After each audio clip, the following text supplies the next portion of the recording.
Hello friends, నమస్తే అండి.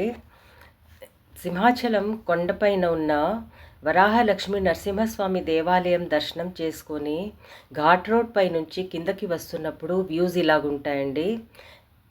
ఇక్కడ ఈ కొండలపైన చాళుక్య కాలం నాటి రాధామాధవ స్వామి దేవాలయం, కొన్ని పాత బౌద్ధ స్మారక చిహ్నాలు కూడా ఉంటాయి. ఇతర చిన్న దేవాలయాలు ఉంటాయి. ప్రతి సంవత్సరం ఇక్కడ గిరి ప్రదక్షిణ పండుగ ఎంతో వైభవంగా జరుగుతుందండి. భక్తులు ఇక్కడ కొండ చుట్టూ 35 కిలోమీటర్లు నడుస్తారు. ఈ వీడియోలో సింహాచలం కొండ యొక్క ఎన్నో డీటెయిల్స్ మీతో షేర్ చేస్తున్నాను, స్కిప్ చేయకుండా చూడండి. మనం సింహాచలం దేవస్థానం దర్శనం చేసుకున్నప్పుడు ఈ గాలిగోపురం కూడా దర్శనం చేసుకుంటామండి. ఇది చాలా ఎత్తుగా, చాలా బ్యూటిఫుల్ ఆర్ట్ అండ్ ఆర్కిటెక్చర్తో ఉంటుందండి. రాతితో కట్టబడి ఉంటుంది. ఇంకా దీనిపైన ఎన్నో శిల్పాలు చెక్కి ఉంటాయండి. అప్పుడు ఆర్టిస్ట్స్ ఎంత బాగానో ఇది చేశారో ఇది చూస్తేనే మనకు తెలుస్తుంది.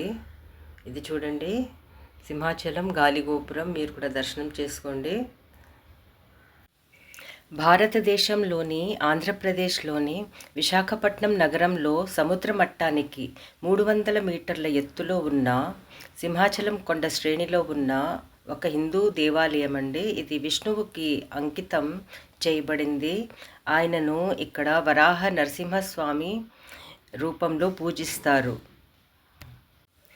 ఆలయ పురాణం ప్రకారం విష్ణువు తన భక్తుడైన ప్రహ్లాదుని తండ్రి హిరణ్యకశిపుడు చేసిన హత్యా ప్రయత్నం నుండి రక్షించిన తర్వాత ఈ రూపంలో, అంటే సింహం తల మరియు మానవ శరీరంలో వ్యక్తమయ్యాడు. సింహాచలం కొండపై నరసింహస్వామి దేవస్థానంలో చందనోత్సవం, ధనుర్మాసోత్సవం, వారోత్సవం, మాసోత్సవం మొదలగు ఆలయ ఉత్సవాలు జరుపుతారండి. వాటిలో చందనోత్సవం అన్నిటికంటే ప్రధానమైంది. ఇంకా డోలా ఉత్సవం, కళ్యాణోత్సవం, నరసింహస్వామి జయంతి, నవరాత్రోత్సవం కూడా ఇక్కడ ఎంతో వైభవంగా జరుపుతారు. అప్పుడు భక్తులు భారీ సంఖ్యలో వచ్చి దర్శనం చేసుకుంటారు. సింహాచలం కొండల సముదాయం నీటి కలువలతో, సన్నని ధారలతో కూడి ఉంటుంది. వాటిలో ప్రధానమైనది ఈశాన్యములో ఉన్న హనుమంత ధార. మరికొన్ని ముఖ్యమైన ధారలు సీతమ్మ ధార, సింహాచలం ధార మరియు మాధవ ధార అండి. ఇందులో సింహాచలం ధార అన్నిటికన్నా పెద్దది. సింహాచలం కొండపైన శ్రీ వరాహలక్ష్మి నరసింహస్వామి దేవస్థానం, సింహాచలం దేవస్థానం మెట్లు, సింహాచలం గాలిగోపురం, సింహాచలం హిల్ రేంజ్, దేవస్థానం రూమ్లు, శ్రీ వరాహలక్ష్మి నరసింహస్వామి కోనేరు మరియు గోపాలపట్నం నుంచి మీరు దర్శనానికి కానీ వెళితే అక్కడ సింహాచలం ఆర్చ్ వస్తుందండి, చాలా ఫేమస్. అక్కడి నుంచి మెయిన్లీ అందరూ వెళుతూ ఉంటారు దర్శనానికి. ప్రతి సంవత్సరం చందనోత్సవం రోజున నరసింహస్వామి మనకి నిజరూప దర్శనమిస్తారు. ఈరోజు లక్షల సంఖ్యలో భక్తులు వచ్చి ఇక్కడ దర్శనం చేసుకుంటారు.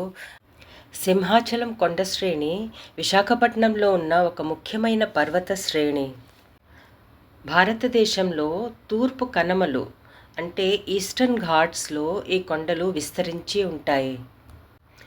విశాఖపట్నంలో ఉన్న ఈ కొండల సమీపంలో అడివరం, అక్కైపాలెం, బాలేశాస్త్రి లేఅవుట్, గోపాలపట్నం, హనుమంతవాక, కైలాసపురం, మాధవధార, నరసింహనగర్, ప్రహ్లాదపురం, సీతమ్మధార మొదలైన ఎన్నో పరిసర ప్రాంతాలు ఉన్నాయి.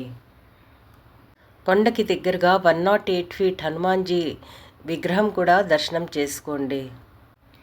విశాఖపట్నం నగర పర్యావరణ సంస్థ ఆధ్వర్యంలో సింహాచలం కొండని ప్రొటెక్ట్ చేయడానికి ఎన్నో రక్షిత కార్యక్రమాలు జరుగుతున్నాయి. ఆంధ్ర యూనివర్సిటీ ఈ కొండలపైన 74 రకాల వృక్షాజాలం, 200 రకాల ప్లాంట్స్ డిస్కవర్ చేశారండి. ఇక్కడ కొండపైన ఇది సీతమ్మధార అండి. ఇక్కడ కొండపైన చూడండి ఇళ్ళు కనిపిస్తున్నాయి. అవలా ఇంకా పైదాకా వెళ్ళిపోతున్నాయండి. సిటీ గ్రోత్ అవుతున్న కొద్దీ మరి ఇళ్ళు కూడా అలాగే ఎక్కువ అవుతూ ఉంటాయి కదా. సింహాచలం కొండలోని సహజ నీటి బుగ్గలు ప్రమాదంలో వాటిలో ఒకటండి. సో వాటిని సేఫ్‌గార్డ్ చేయడానికి ఎంతో అవసరం ఉందని నిపుణులు అంటున్నారు. ఇక్కడ నుంచి కైలాసగిరి హిల్స్ కనిపిస్తున్నాయండి. ఇది కూడా చాలా ఫేమస్ డెస్టినేషను. ఇంకా ఎన్నో శివాలయాలు, ఇంకా చాలా చిన్న చిన్న టెంపుల్సు, అమ్మవారి ఆలయాలు కూడా ఉంటాయండి ఈ కొండకి ఆనుకోనిను. చాలా గ్రీనరీ ఉంటుంది. ఎప్పుడైతే వానలు పడుతున్నప్పుడు ఫుల్ క్లౌడ్స్ చాలా బ్యూటిఫుల్గా ఒక హిల్ స్టేషన్లా కనిపిస్తాయండి ఈ కొండలు. ఇంతకు ముందైతే ఈ కొండల వ్యూస్ ఇంకా క్లియర్గా బాగా కనిపించేవండి కింద వరకును. ఇప్పుడైతే మరి చాలా అపార్ట్మెంట్స్ వచ్చేసాయి కదా, అయినా కూడా చూడండి ఎంత అందంగా ఉంటాయో ఈ హిల్స్. సీతమ్మధార అక్కేపాలెం నుంచి ఈ కొండలను చూస్తే పైన ఒక ఘాట్ రోడ్ కనిపించేది ఇంతకుముందు. దాని పైన జీప్స్, ట్రక్స్ అవి వెళ్ళేవి. ఇప్పుడైతే అది కనిపించడం లేదండి. ఇక్కడ చూడండి ఎంత క్లియర్గా కనిపిస్తుంది హనుమాన్జీ స్టాచ్యూ. ఈ హనుమాన్జీ స్టాచ్యూ కింద టెంపుల్ ఉంటుందండి, గర్భగుడి. సో ఇక్కడికి వస్తే మనకి చాలా క్లియర్గా వైజాగ్ వ్యూస్ అన్నీ కనిపిస్తాయి. మీరు ఎప్పుడైనా విజిట్ చేశారా? మరి ఈ కొండలపైన ఎన్నో జంతువులు కూడా ఉంటాయి.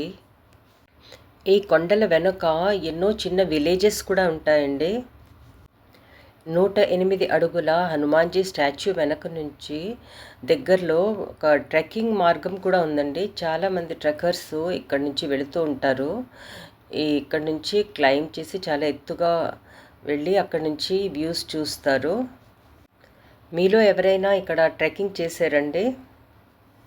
సింహాచలం కొండపైన ఉన్న నరసింహస్వామి ఆలయానికి చేరుకోవడానికి ఘాట్ రోడ్ చాలా బాగా ఉంటుందండి. మనం వెహికల్స్తో ఈజీగా అక్కడ చేరుకోవచ్చు. అదే కాకుండా కాలినడక మార్గం కూడా ఉంటుందండి. మనం నడిచి కూడా స్టెప్స్ పై నుంచి వెళ్ళొచ్చు. వ్యూస్ చాలా బాగుంటాయి. మీలో ఎవరైనా నడిచి క్లైంబ్ చేసారా సింహాచలం? ఎంతోమంది భక్తులు మొక్కుకుంటారండి సింహాచలం కాలినడకతో వెళ్తామని. సో అలా కూడా వెళ్తారండి. ఇప్పుడైతే చూసారా ఎన్ని బిల్డింగ్స్ వచ్చేసాయోని, ఫుల్ బిల్డింగ్స్ అండి. నేను ఈ హిల్స్ ఇక్కడ ఇప్పుడు సీతందార్ నుంచి క్యాప్చర్ చేశానండి. సో ఇక్కడ వ్యూస్ అయితే ఇలా ఉంటాయి, మీరు కూడా చూడండి.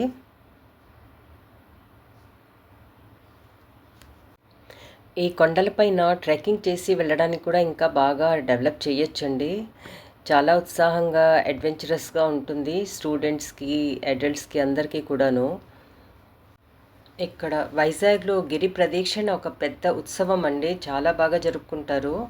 మరి ఇక్కడ లోకల్స్ భక్తులకు ఎంతో బాగా ఇక్కడ స్పాన్సర్ చేస్తారు. గిరి ప్రదక్షిణ చేస్తున్న భక్తులకేమో భోజనాలు, తర్వాత టిఫిన్స్, మెడికల్ అసిస్టెన్సు, ఫుడ్ మసాజ్ అన్నీ కూడా చేస్తూ ఉంటారండి. విశాఖపట్నం సీతమ్మధార కొండలపై ఉన్న 108 అడుగుల అభయ ఆంజనేయ స్వామి విగ్రహం మరియు ఆలయం అండి ఇది. ఈ ప్లేస్ కూడా సింహాచలం దేవస్థానం వారు స్పాన్సర్ చేశారండి. ఇక్కడ గిరి ప్రదక్షిణ రోజు భక్తులు భారీ సంఖ్యలో వచ్చి ఇక్కడ హనుమంతుడి దర్శనం చేసుకొని గిరి ప్రదక్షిణకి వెళ్తూ ఉంటారండి. ఈ కొండలపైన దగ్గరలోనే సీతమ్మ గుడి కూడా ఉంటుందని లోకల్స్ చెప్తూ ఉంటారు. అక్కడ నీరు ఊరుతూ ఉంటుందండి ఎప్పుడూనూ. అందుకే వైజాగ్లో ఈ ప్రదేశానికి సీతమ్మధార అని పేరు వచ్చిందండి. సో డియర్ ఫ్రెండ్స్, ఈ వీడియో ద్వారా మీకు ఈ పర్వత శ్రేణికి సింహాచలం అని పేరు ఎందుకు వచ్చిందో, ఇంకా ఈ సింహాచలం దేవస్థానం, కొండపై జరిగే పండుగలు, ఇంకా ఈ కొండపై ఉన్న వృక్షాలు, కొండకి సమీపంలో ఉన్న ప్రదేశాలు, ఇంకా కొండపై ఉన్న దారులు, వీటన్నిటి గురించి ఒక అవగాహన కలిగి ఉంటుందని ఆశిస్తున్నానండి. డియర్ ఫ్రెండ్స్, మీలో ఎందరో సింహాచలం కొండపై ఉన్న శ్రీ వరాహ లక్ష్మీనరసింహస్వామి దేవస్థానం విజిట్ చేసి ఉంటారండి. సో ఈ video like, subscribe and share చేయండి. అలాగే కామెంట్ కూడా చేయండి. సెలవు తీసుకుంటున్నానండి. మరి మళ్ళీ కలుస్తా నెక్స్ట్ వీడియోలో. నమస్కారం. జై శ్రీ వరాహ లక్ష్మీ నరసింహ.